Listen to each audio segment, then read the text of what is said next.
Hey guys, Akiba back for another CryptoSlate IRL. It's been a little while, but we're here at NFT London. We've got Alex from Immutable with us. How are you doing? I'm doing very well. I've only flown in this morning, but I'm super excited to be here. Yeah, how are you finding the conference so far? I mean, it's been great so far. I think it's obviously awesome now to see, like a really large NFT event coming to London. It's been big so far. I'm sure it'll be even bigger next year. So, I'm going to get straight to it.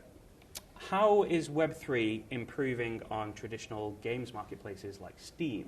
I know that you've got a bit of a background in CSGO and the likes. Indeed, I do. I mean, it's a question I feel really attuned to because I grew up trading Steam items in Counter-Strike, in Team Fortress. I used to make websites and run trading bots in that ecosystem. Oh, wow, really? Right, so I'm very, very into it. I would say the primary things that I think that Web3 is going to make better versus something like that. I mean, the first is that you can actually get money out of the system without going through the grey market. So even with things like the Steam marketplace, you can sell things for Steam dollars, which you then have to spend on Steam games. So like as soon as the money goes into the system, it's never coming out to your bank account unless you go through some sort of third-party service, right? And which they shut down as well. Which they shut down, right? Yeah. So like there were big businesses like OP Skins, for instance. These are like millions of dollars of turnover businesses.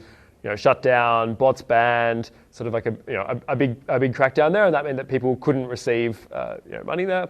I think there are other benefits to NFTs as well. I mean, just the fact that we've seen, the idea that all these games would adopt a shared asset standard where all of these major games and all these major marketplaces built independently were sort of when you release a new NFT collection, it can appear instantaneously on dozens of marketplaces. That's something the Steam marketplace has never had. Right? Because games have been unwilling to really put their tradable assets there because it's so proprietary. And because Steam take a 15% fee out of the middle of all those transactions, right? So being in a world which is not only, I guess there are more features in NFT trading, but there's also substantially more competition, which produces way better outcomes for actual traders. Cool. So just one sec. I'm not seeing this light. Yeah, we're good. The light's obviously broke. Okay. Easy. So, I'm going to play a bit of a devil's advocate here. Why do gamers need blockchain from just a pure gamer standpoint? Is it not just adding an extra layer of complexity to it? Are we really solving a problem?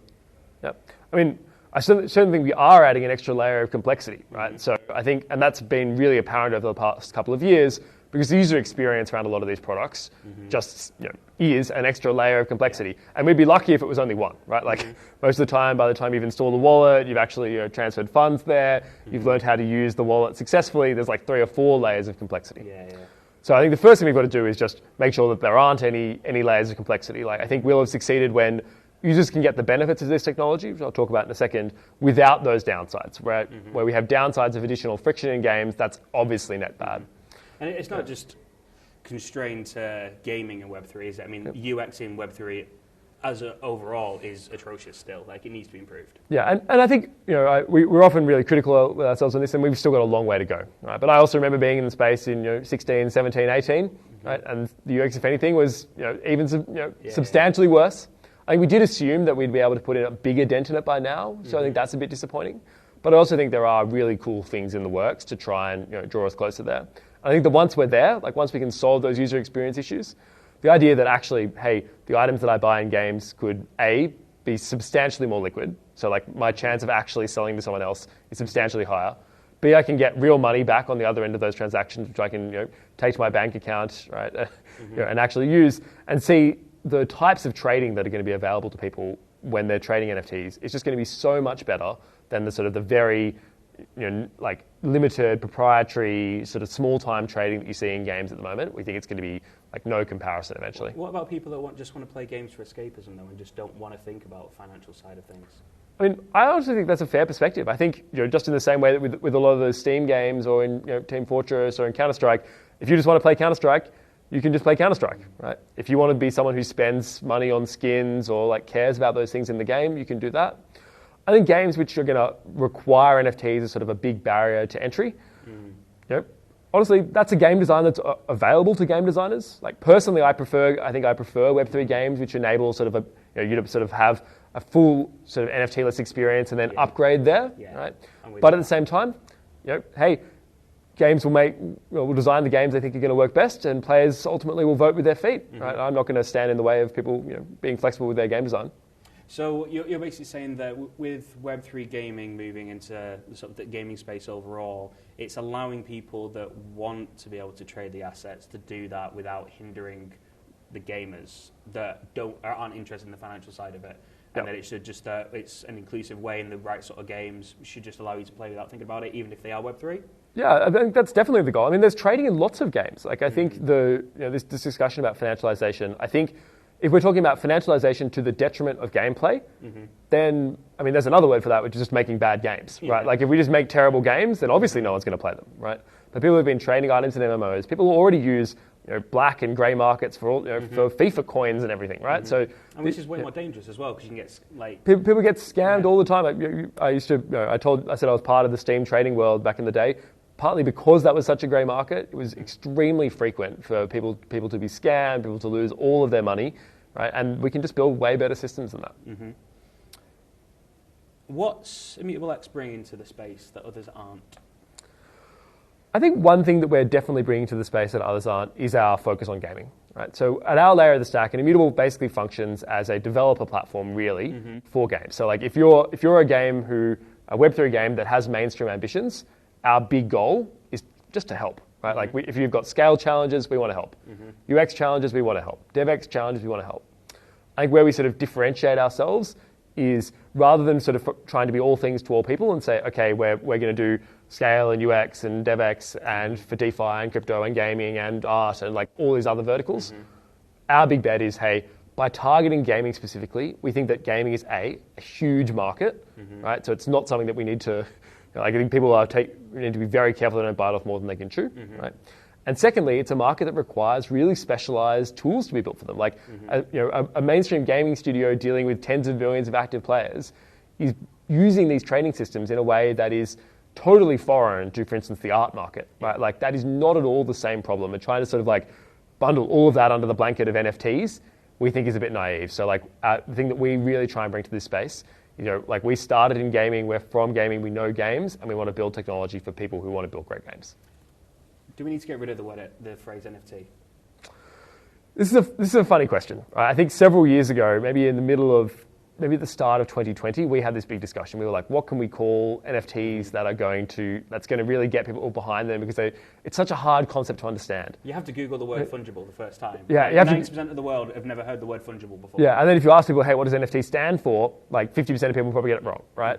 And that's a big deal. But at the same time, even with that name, we obviously had, we've had huge NFT adoption surging. I go around, when we started Immutable, in sort of early 2018, when we were trying to hire people for the business, we'd call them and we'd say, hey, we're working on like an NFT gaming startup where people can trade their in-game items.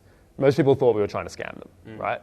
Now we're in a world where, hey, everyone knows what I'm talking about when I say that, even if they don't know the details. I think we can definitely do more. Like I personally wouldn't mind a name change to more communicate the value, but I'm also saying, hey, the name has resonated with lots of people, and it's been a good differentiator for the space. And I mean, I think the obvious example is obviously Reddit. Like the Reddit NFTs, digital avatars, digital collectibles. Instagram, it looks like you're going to go with the same thing of digital collectibles for their NFTs on the profiles. And that's like the NFT, Reddit, for instance, that's attracted Web 2 and Web 3 users to it, and it's worked well. Does that not sort of push you more towards that it can work and it can still attract Web 3 users? Yeah, I mean, I think it definitely does, right? I think seeing evidence of, hey, if we can really embed the terms like digital collectible, and what we mean is not just, hey, this was just another item that I owned in a game on a centralized database, but hey, when I see the words digital collectible, I know that's on a blockchain. I think that will be one important thing. But obviously, remember that there are lots of things people currently call digital collectibles that are not NFTs and on-chain, and that could be a very confusing thing for many users in future. So I think it's something that I don't think we have a really clear answer to right now, and we're still trying to figure that out for ourselves.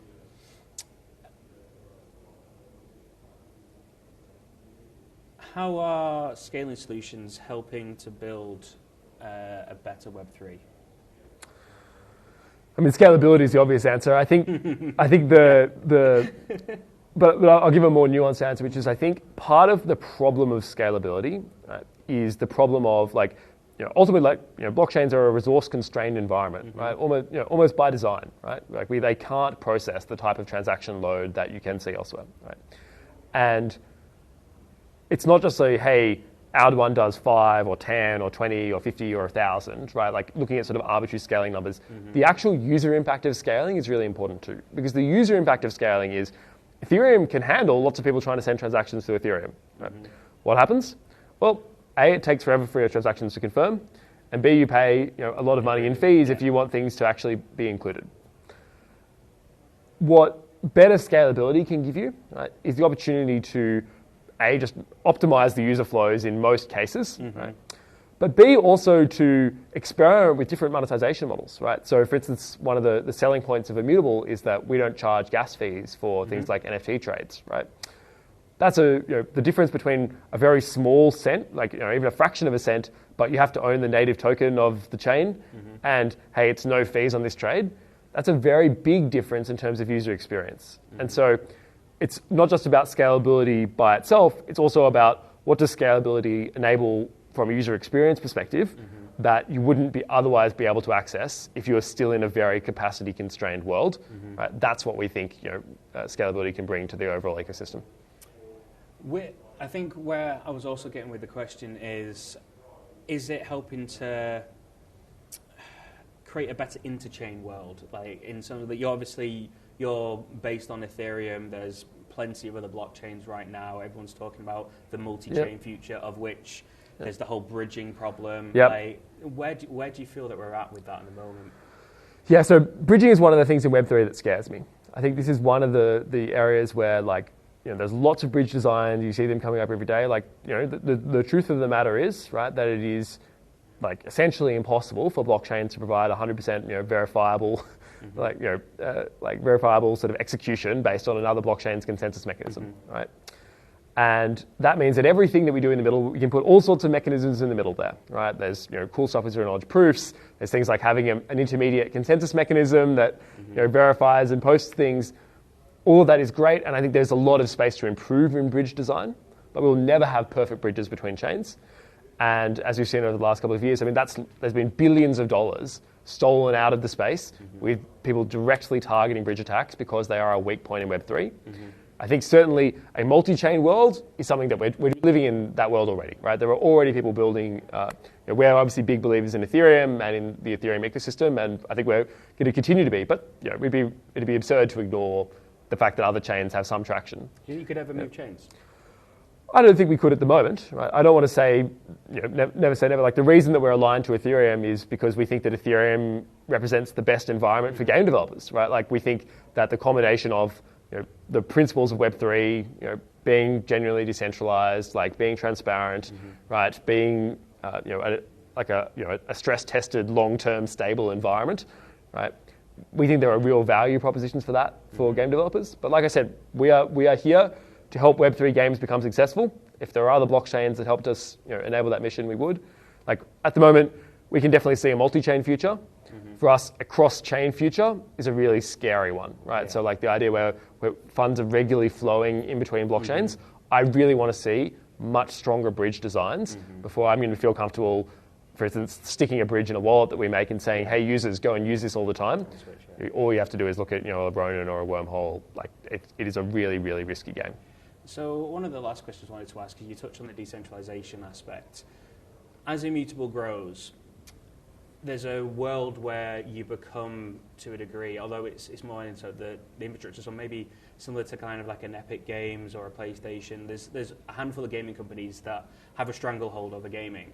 Do you feel that there could be an element of centralization through yourselves as you grow? And could that affect the ecosystem, or do you think it would be a good thing? I mean, I certainly think we're not there yet. Right. No. I think that the space is so early that even talking about those things to some extent is massively overstates where we're at as an actual gaming industry. Like we don't have a mainstream hit game, right? Like there is going to be so much growth in the Web3 gaming industry over the next 5 to 10 years. I think the way that we, think about this from a principles perspective is, if people are using our technology, and hopefully lots of people come and use their technology because they get a lot of value out of it, and we have a lot of market share because people are using our technology and deriving value from it, that's fantastic. If we end up in a world where there's there's a stranglehold that we've acquired, not by providing the best product, but through some other mechanism, and we'd be much less happy with that future. Right? Like ultimately, our goal is to give both players and developers choice, right? Like if we can give you, okay, here's the option where you're on Rails, but you also have the opportunity to go and discard this piece of Immutable stack, or don't use this thing and go and use something else. As long as we can keep that optionality on the table for developers. So more as a launch pad at that point. Yeah, or just like hey, here's the default, and provide people with awesome defaults that they never really need to switch away from. But hey, the option is always there. If you want to plug in your own wallet, if you want to plug in something else that's different, absolutely. I think that's a sort of a key thing that we'll try and preserve. Last one then. How do we get legacy gaming media to take Web3 gaming seriously?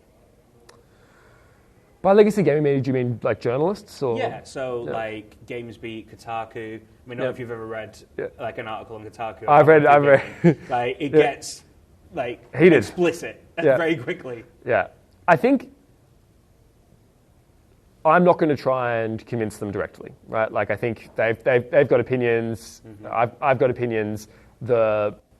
Actually me trying to take them and say, hey guys, no, you're totally wrong about Web3 gaming. I don't think it's that useful. I think the best thing that we can do if we want legacy media to take Web3 gaming seriously is build an awesome game that is fun for people to play, where people can come and use it and say hey, it turns out this has not ruined gaming forever and is not like the death knell of fun, right? Hey, this is like a much better version of the Steam marketplace and people loved those games and people are going to love these games. If we can take that and show it to Kotaku, I think that will be very challenging for them to continue to be as zealous. I think their challenge to us might be, well, go and prove it, right? They'll be like, okay, it won't be possible to build that game, and I think that's the bet, right? Like that's what ultimately what we've got to, where our destiny is in our own hands. So one other thing that's related to that. So then, what would you say to gamers that are scared that blockchain is just a new route for microtransactions for games companies to take advantage of? I mean, the first thing I'd say is it's pretty fair. Like, in terms of the way that gamers feel about some of these things, like, after the last 15 years of what's happened in the free-to-play world, like gamers do not trust large games companies when it comes to microtransactions, and we get it. I suppose what we'd say to gamers is I think there's no world in which you spending money and you ending up owning something, right, is going to make you much worse off than the fact that at the moment you're spending money and you own $0 on it, right? Like you're not going to get much worse value than $0, right? People talk about the prices of NFTs going down, or hey, I bought this much and I got that. Well, at the moment, people are spending $135 billion on free-to-play games, and they own $0, right? So I think as long as we can do substantially better than that. But my big message to gamers is the same as what I said previously. It's if we build a game that people can play and like and use that uses NFTs, nothing I say is going to be anywhere near as persuasive as me being able to say, have you played the game? So make it so you can't ignore us. Yeah, make it so you can't ignore us. Yeah. Brilliant. Well, thank you very much for your time today, and I'll let you go and enjoy the rest of the conference. Thank you very much. I appreciate it. Okay.